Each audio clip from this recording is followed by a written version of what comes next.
Stay tuned for the Joan Quinn Profiles. As an editor for Andy Warhol's Interview, the Los Angeles Herald-Examiner, LA Style, and Detour magazines, Joan covered the social set, the Hollywood hotshots, the international art scene, the mysteries of food, the excitement of travel, and the fabulous world of fashion. Joan continues to find creative people on the cutting edge who make things happen. Here's Joan Agajanian Quinn. Hi, I'm Joan Quinn, and welcome to the Joan Quinn Profiles. Waiting in the studio today is designer James Reva. But previously, I interviewed Catherine Kellner, who's an actress of stage, screen, TV, was in the off-Broadway play Targets, written by Eve Ensler, and she's going to talk about an independent movie that she made in China. So listen to Catherine's off-studio interview. Hi, Catherine. Hello. You have so many film credits that include feature roles besides Restless. That's just one of them. But 6 Degrees, Yeah. John Singleton's Rosewood, And Shaft. and No Way Home. No Way Home, yeah. That was one of my favorite movies. How did this feel, making this movie, compared to those type of movies? It was wonderfully different. I mean, just when you think you've kind of covered the, the spectrum, you get sent off to China. I mean, I had done a lot of different kinds of things, and happily so. I was really lucky to have a big variety of stuff right when I started working, and this was something that came kind of up behind me and tapped me on the shoulder. So there you were in China, Yeah. on location for Restless. Could you get around? No, I had the address, and I was told how to say it and everything, and I would get into a cab and say, whatever that I had learned phonetically, and they would look at me like, "There's no such place in the city," and then I would get into the cab with somebody who spoke Mandarin, and they would say what I thought I had said, and they would go, "Oh yeah, of course." And so you had to really learn the tones, and you had to really learn of Mandarin, the 4 tones. Did you have a language coach? Oh yeah. Oh yeah. I started learning in America. Oh, that's what I wondered. But only for 10 days. I was doing a short film in Mississippi. And so I was shooting all day, and then I was driving over the border. I was going to Memphis and studying for 2 hours a night, driving myself back and going to bed at about 5 in the morning, getting up. We're going to bed at 3 in the morning, getting up at 5, shooting this short film. And then I flew from Memphis to Beijing. Of course you were in Memphis at the Rendezvous every night till 3 in the morning. I love What Memphis. I was really doing, I was dancing. Dancing on the rooftop of the Peabody. Right. Your forte has been stage. You've done a lot of stage work in New York. You did a lot of stage work in Britain. Is there a crossover? There may be, because there's something about using, flying by the seat of your pants on stage and kind of using what's around you to be improvisational. You never really know what's going to happen on stage. And I did The Iceman Cometh with Kevin Spacey, and I realized at that point that I had gotten my sea legs as far as, because there were 17 people in the cast, and something always happened every night. I was going to say. First of all, the stage is raked at such an angle that if you drop something, it just goes rolling down into the room. So I realized when I was in China, I had yet to do Iceman Cometh, but I learned a lot in China on the movie that helped me on stage later. Did you go to the theater in China? I never did. You never did. So they didn't ask else? you to be on stage, did they? No, they didn't ask me to be in the King Opera or anything. They're like, those are all men anyway. So. But those were the tones you had to learn when you were speaking. Yeah, I had to learn. I would be told. They would say to me the sentence or whatever I had to say in any given scene. They would show me the character, the Chinese character. Then they'd write it in pinyin. Then they'd write it phonetically. Then they'd write the meaning. Once I had that down, they'd teach me how to sing it. Is that right? And you learned all that? Mm-hmm. And then did you get around in your taxi? And then I started to get around in my taxi. It was amazing how much easier it was when I started to understand the language as a sound rather than as something you did with your mouth or a form. You know, there's only, every word in Mandarin is one syllable. You can say the same thing, two different tones, and it means two different things. Actually, there was a guy on the crew who had these big fat Coke bottle glasses, and he wore these big baggy pants, and he was very proud of his body. He was a peasant. He was from the, you know, I don't know where they got him, but his nickname was the Tiger. And he, you know, he was not the brightest bulb on the Christmas tree, but he was strong, and he was proud of his, you know, his physique. So they called him Huzi, which meant the tiger. And so I before I realized the difference and the importance of the sound of it, I loved him. There was something about him that was really endearing. So the first couple of days on the set, I'd say, "Hey, Huzi!" And he would look at me and he would go, and he would walk away.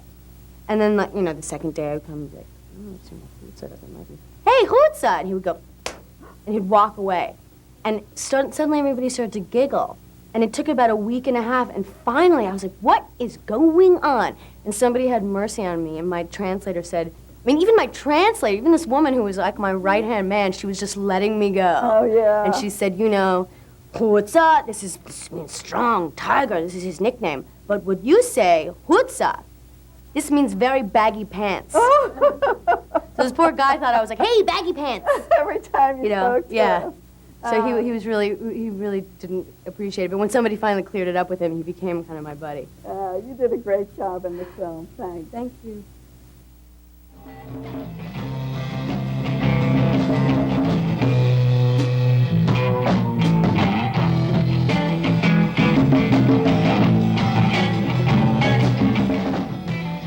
Hi, I'm Joan Quinn, and we're back in the studio with designer James Reva, who was born in Detroit but schooled in Los Angeles. He attended Chouinard Art Institute and Woodbury College. At 18, after graduating from Monrovia High, James earned a real estate license and could sell and promote the sale of any kind of home. Is that what you wanted to do, James? No. No? No. That came about because my father passed away. We were left with 60 homes in Covina that we had to sell in a tract, and I sold them. And what were you doing? Were you in school at that? Yeah, I was just graduating from Woodbury College at that time, so it was just right after that. No, I wanted to do fashion since I was about 18. I decided I wanted to do that. Oh, you did, when you were at Woodbury. I Yep. mean, when you were in school. When I was in Woodbury, I was taking advertising and fashion classes, and I really wanted to pursue that. What is, you've been such a success in retail, what is one of the biggest assets that you've learned? I am very real with my clients. I don't bullshit them. Yes. You know, I mean, I really tell somebody, I don't, you know, oh, that looks so wonderful on you, darling. Well, if it looks wonderful on them, I tell them it looks wonderful. But if it isn't the right thing, I tell them no. You know, let's try something else. Would you say that's listening to what they want? Yes, it's definitely listening to what they want, and it's also, you know, I'm at this stage in my life. I've been doing this 30 plus years. Because that 30 years is just actually from my Beverly Hills period to now. Before that, I had 10 years where I had my stores in Balboa Island and Arcadia and in Pasadena. So I pretty well can see a woman when she walks in the door, look at how she's dressed, look at how she's accessorized, and I pretty well get a feeling of what, you know, she would be interested in looking at. You just mentioned these other shops. Those must have been your first shops, Arcadia, Balboa. Where else did you say? And Pasadena. And did those then lead to Beverly Hills? Because that's when I met you. That's where they all led. Yeah. And where was that shop? It was James Reva, Beverly Hills. It was James Reva, Beverly Hills. The first one was on Brighton Way, right near Ron Ross, and and the other store that was so popular was a general store then. Right, Capriotti. Yep. Mm-hmm. And that's right. So we all were kind of like together we were on all that together. Brighton Way. Right. And I was kind of the extremist. I was kind of doing the real sexy, more avant-garde things. Cappy was more traditional, and Ron Ross was sort of like a little bit of English with a little bit of Hollywood. But the one thing about your shop is it was this totally modern white shell. Right. Wasn't it? It was, yes. And was it your idea? Yes, it was my idea. I wanted to do everything white for the clothes would show up. And I had the big sculpture in the back that said, "Love one another." That was way before time.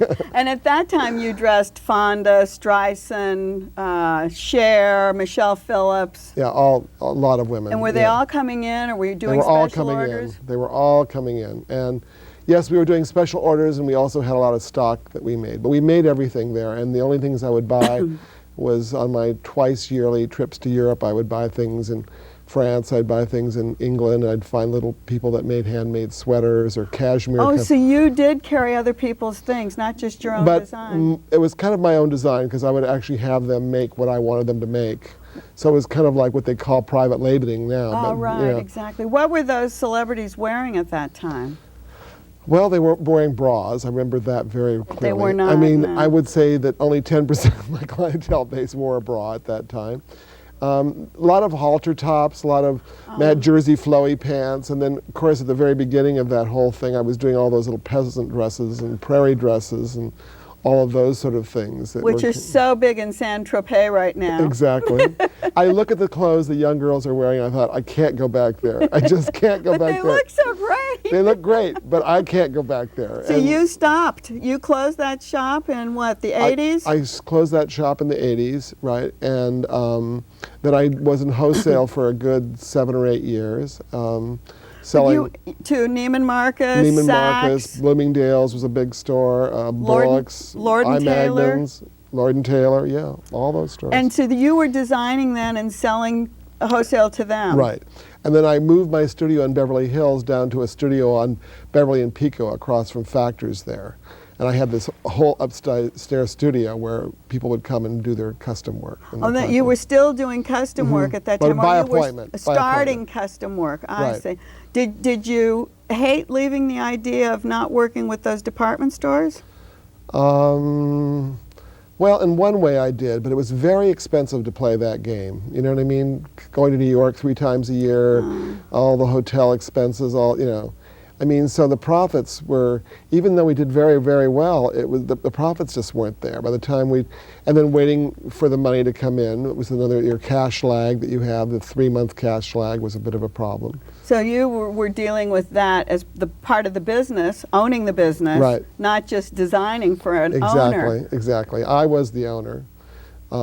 Me and my mom and my family, you know, were involved. But I mean, but you were dealing, and you were Yes. doing the designing, Yes, and yes. so often. And the selling, the same as now. I'm still doing the selling and the designing, and I and the love advertising. and the advertising and the promoting, and you know, So- I do have people that do work with me. I mean, my friend Mark Jarrett still works with me, and he was, you know, responsible for the article in the LA Times, and But the point is then, when you went from this private fitting studio, you opened James Reva Studio in Hollywood. right. And now that's, Well, actually, it was Lower Beverly Hills, Pico, and that was that time. yeah. But now you do James Reva Studio. right, And you sell clothes from there. absolutely. So tell us this concept, because this is totally ahead of its time. It sounded to me like a Tupperware party.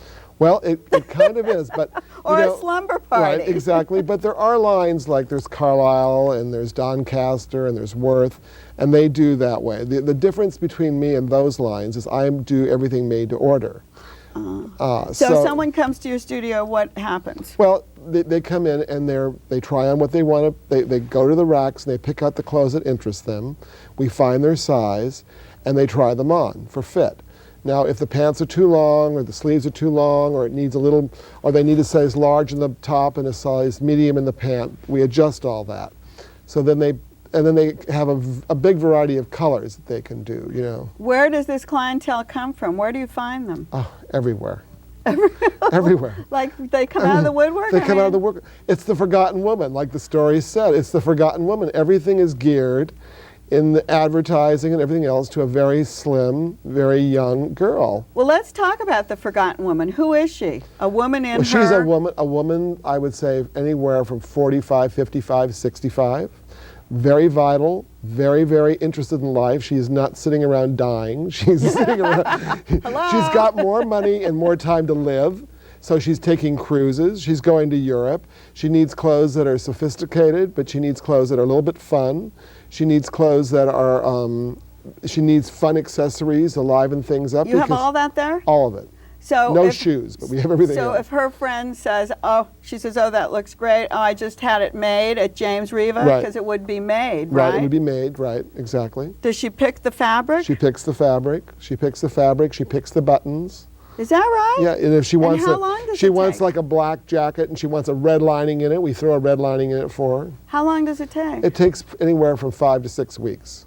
And what people are willing to wait? Oh, absolutely. Can they come in and You know get why they're willing something? to wait? Yes, they can too. There's a lot of stock that they can buy, and then we do carry like lots of really cute sweaters and things like that. So that they we- can get something in the meantime yeah, while they're waiting. and all the accessories are one of a kind. All the jewelry we have. I notice you're wearing wonderful jewelry, but that's something that women really dig. They really dig massive pieces of turquoise and. And where do you get those? I have 3 wonderful, wonderful designers.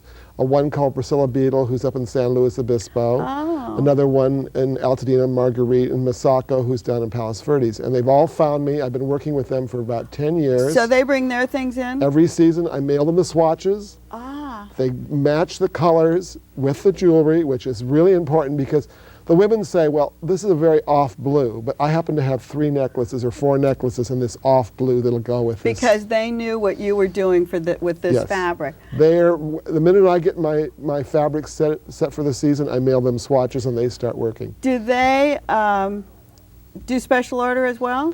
Yes. So everything in that James Reva studio can be special ordered. Mostly it's not special order on the jewelries, but if they pick out a gorgeous necklace and they want a pair of earrings and pick up that theme, they can do that. Or if they want a bracelet or something, they can do that. Now, what about the seasons? Because designers always have to, have their shows and show the season 6 months in advance and all that type of thing. What do you do? We start showing in July. We have been selling fall since July 1st. We work more in turn. We don't start like in May, selling 'Cause you fall. don't- right. Because the women, there's no demand for it then. Right. I mean, really, it's too Even early. in August, people, Yeah. it's too hot. I mean, in August they're really ready because they know, and because of the 6-week lead time, Oh, they right, know it's that if perfect. they know that they have an event coming in September, they want to come in and get it, Mm-hmm. worked out. So my women basically sort of like planning their wardrobe. They like kind of having an idea of what they're getting in, and we don't back order anything. Everything they order, they get. I mean, we don't sell anything unless we have the fabric to cut it. So they're very sure they're going to get it because I mean I think our rate of not doing clothes is practically 0. And then do you do fashion shows for We do, yes, charities, we do or- fashion shows for charities. We have different sales reps outside of Los Angeles. We have women in La Jolla, Newport Beach, Irvine, Palos Verdes, Carmel, San Luis Obispo, So everyone's doing and Las Vegas. James Reva Tupperware party. Yes, they're doing parties in their home, and a lot of these women have been with me for like 10 years. But over at the Alley, Right. I know you've been associated with the Right. Alley, which is a small little boutique Right. Near La Cienega, Exactly. right? And you've worked with them for years. For years. I think I've been doing trunk shows there for about 6 or 7 years. So that also builds up a clientele for Exactly. you? Well, for them. Oh, for them. They have their clientele Oh, I base. see. All the women that come to the Alley at the Alley. And I'm going to be at the Alley actually this week. I have a big trunk show there. But no, they're their clients. And we have some wonderful clients that, I see. So you go to different shops in well, those not different just cities? the Alley. I mean, I don't But really. I mean different places in different cities. Exactly. Different, and mostly they're in beautiful, beautiful homes. I mean, beautiful homes. I mean, one of my clients, in the one I was mentioning with the jewelry in San Luis Obispo, she has an art home. So people like to come there just to see this art home because architecturally and the art and everything in it is so phenomenal. I mean, it's just a joy to work there. And the clientele she attracts is it's a very exclusive area. The homes are in about $1 million range, so they can definitely afford the prices. When you have a new show each season, do you try to follow any of the trends that Paris is? Absolutely. Yes. Oh, absolutely. Oh, so I mean, we may be old, Joan, but we still want to keep up with what, Well, and the thing, the reason women can't find the clothes is because they don't adapt those styles to fit the bodies of the forgotten woman. I you know? got it, I mean, sure. my clients have a little stomach. They might have a fabulous figure, but they have a little stomach. Right. Or they Hello. might have a little bit of thigh problem, you know? So they want their clothes kind of concealing. They don't want to show those So areas. they can get designs that are right off the runway, but they Exactly. can wear them. But we don't copy anything. I No, mean, I we see. take the trends. I mean, we That's look at what I all the want. overall trends. Like this season, there's a big trend for kind of like tango skirts again, which are fabulous. And I've been selling them like crazy. And there's skirts that kind of come down long and lean. And now you would think that that style would only be for someone that was just beat thin, but not my way. I cut them so a size large or an extra large can wear that skirt and look fabulous and look 20 pounds slimmer in it. And then where do you do this, James? All at the studio. You do everything at the studio? Everything at the Because studio. you used to have a manufacturing company. No, I do have my own manufacturing, but it's all there. I don't have any contracting. Everything is done out of the studio. We found that we didn't want to contract after a certain while. I was going to say, We would could- you do that? Would you bring other, start a manufacturing studio If again? I did a separate deal with a manufacturer like I used to do, I would do that. I'm thinking about doing that again, where I go down and work for a manufacturer and do a licensing thing. Yeah, with And your name. with and my the- name, right. It's not made to order, but it's a little less expensive. I would do that. But with what I do now, everything, the suits, because sometimes a suit needs a little pinch in the shoulder, a little pinch in the back, and I can do that. And I like being able to do that. What are the favorite fabrics? Where do you Well, import? Yes. All our fabrics are mostly all from Europe, mostly all from a lot of Italian fabrics, German fabrics, and French fabrics. And what are the best? Well, they're all good. I mean, the Italian fabric is fabulous. The French fabric is. I mean, they're all about the same. Somehow or other, I do not know why, but the European fabrics are so much better than most of the American fabrics. And you haven't figured that out yet? And the real exception to that is Jasco matte jersey, and I still use Jasco matte jersey. That's so what? 70s, 80s? What 70s, is it? 80s, and 2002, because it's like that was one of the trends I saw in the That reminds collections. me of Jean Muir. Yeah. Didn't she use Yeah, that kind exactly. of jersey? But I'm finding that women, I'm doing mostly sportswear in it, not so much. Really? Yeah.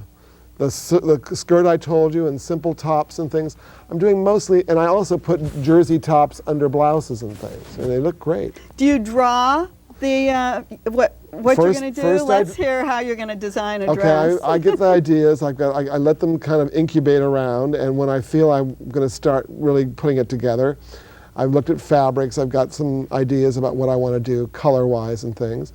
Then I start doing some sketches. Oh, you do? I didn't realize you did. Have you always done that? Yeah, always. And then I give it to my pattern maker, and he starts playing with it, And then we start.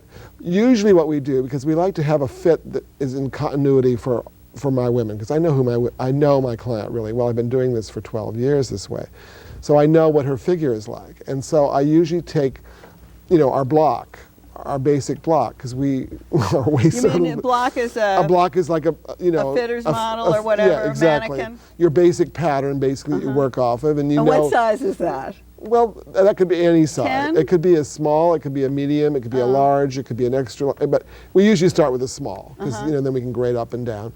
And we take that block, and we like our blocks because we know we've already added for the waist. We've already given that little more you room in did. the hips. I see. So they're not like you would just go into a store and buy. So it works. It works. And we make all our clothes in petite, small, medium, and large because we feel that's more modern, even with really sophisticated evening clothes. We're not so locked So into... it goes from your drawing to the pattern maker. Right. And then it comes back to you, you work Right. on it. Before I got here today, I created 3 new styles because there was little things in the collection I didn't feel I had. And by the time I get home tonight, they'll be done. And what will they be? What were they? Well, one was a beautiful chiffon blouse that had a soft ruffle around the neck with a really low décolleté with little tiny jewel buttons down the front, which I'll throw over a gown, I'll throw it over a pair One of of those pants, skirts? one of those skirts, And it wasn't tight fitting, but it had a little bit of fit, just really easy kind of fit And you to felt it. like you really needed that? I So when needed you that. Because I was doing a wrap blouse, a wrap ruffled blouse. And it's a great blouse, but it isn't for everybody. Wrap that way, wrap exactly, on with your a tie body that and wraps tie, around and tie. right. But, as I was saying, the waists are not something a lot of my women want to So accent. this just This falls? just falls, it's short, it's modern, it's very clean. And we use all imported buttons, beautiful little Czechoslovakian buttons and things. Do you still buy those, or do people come to you, or do you go out? and I look for find them? people. I've been doing it so long that some of my resources are the same resources. When I had my store in Beverly Hills, I used to do Jasco jersey. So I mean, and I do a lot of woolens, but now we're doing woolens that are lighter weight because of California, and wools that have a little bit of stretch in it because women like that, but And not also stretchy. No, but what if, like, they don't like to be wrinkled, and that kind of keeps it from wrinkling, doesn't That's it? a big thing. We had fabrics in our last spring collection that wrinkled too much. So this season I said, and we do a lot of silks, and we do a lot of burnouts, and we do a lot of cut velvets. And Burnouts means there's velvets cuts. with the cutouts, and then, you know, so we'll do a lot of like special evening fabric, because evening is probably about 40% of the line.